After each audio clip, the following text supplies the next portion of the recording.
I'm going to teach you how to use as much as. As I said at the beginning, as much as can be used in two very different ways depending on the context.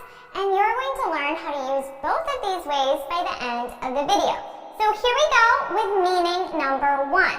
You can use as much as when you have two different things and you want to say that those two things are equal in amount or degree.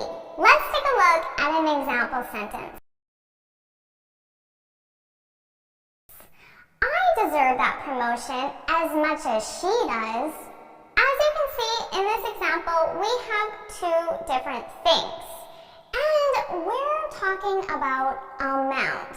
The amount that I deserve the promotion, and what's the other amount? The amount that she deserves the promotion, okay? So let's say the amount that she deserves the promotion is this much. Now, if I want to use as much as, remember, it's equal. So she deserves the promotion this much, I deserve the promotion this much, it's equal. I deserve the promotion as much as she does. Let me give you another example and then I'll get you to try your own example sentence. Okay, I could say that Jose participated in the conference as much as Maria did. Okay, so here we have amount of participation, or the degree to which Maria participated and Jose participated. But you might just want to think of them in terms of amount. So, Jose participated in the conference this much. I can't really make it different in sizes. This much. And Maria participated in the conference this much. They're equal. Let me give you one more example, and I'll make it an easy example that everyone can understand. You ate as much cake as I did. Okay, so we have the amount of cake that you ate, the amount of cake that I ate, and they are equal, right? Now, look at the sentence structure. What do you notice that's a little bit different here? You ate as much cake as I did. So notice here I've added in the something.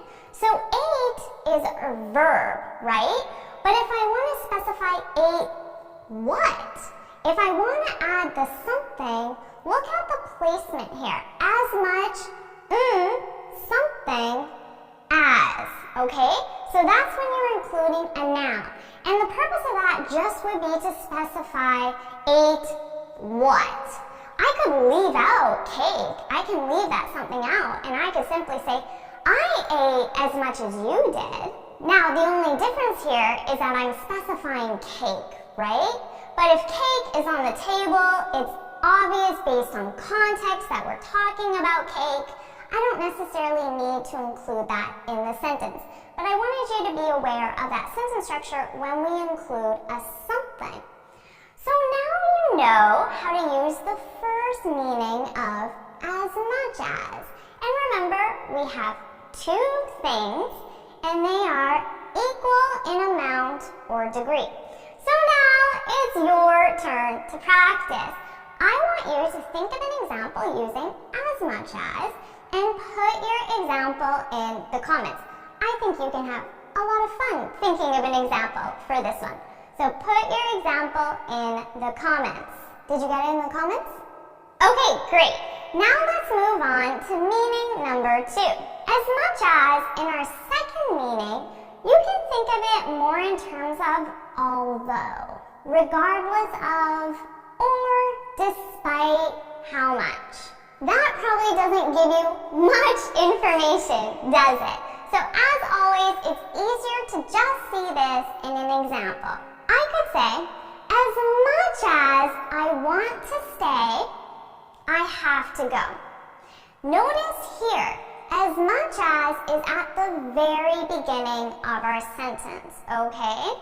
As much as I want to stay, I have to go.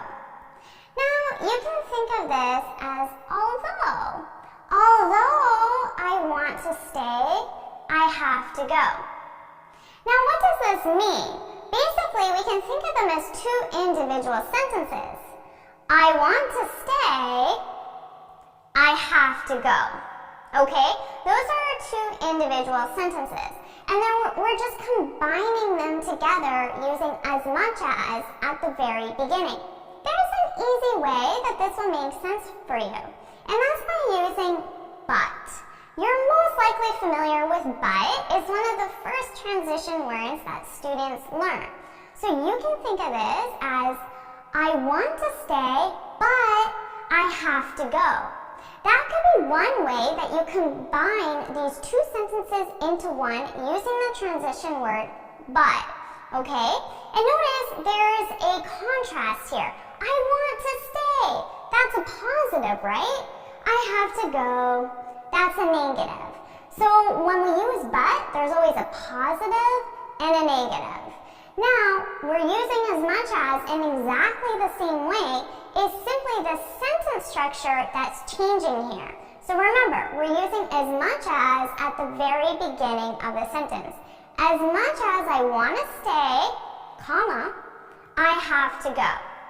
Another example, as much as I'd love to help you, I can't.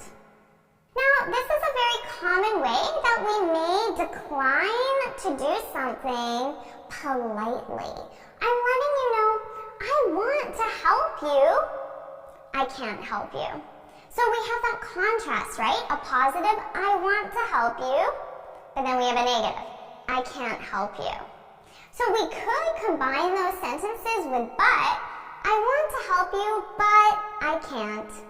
That might be the more familiar structure to you.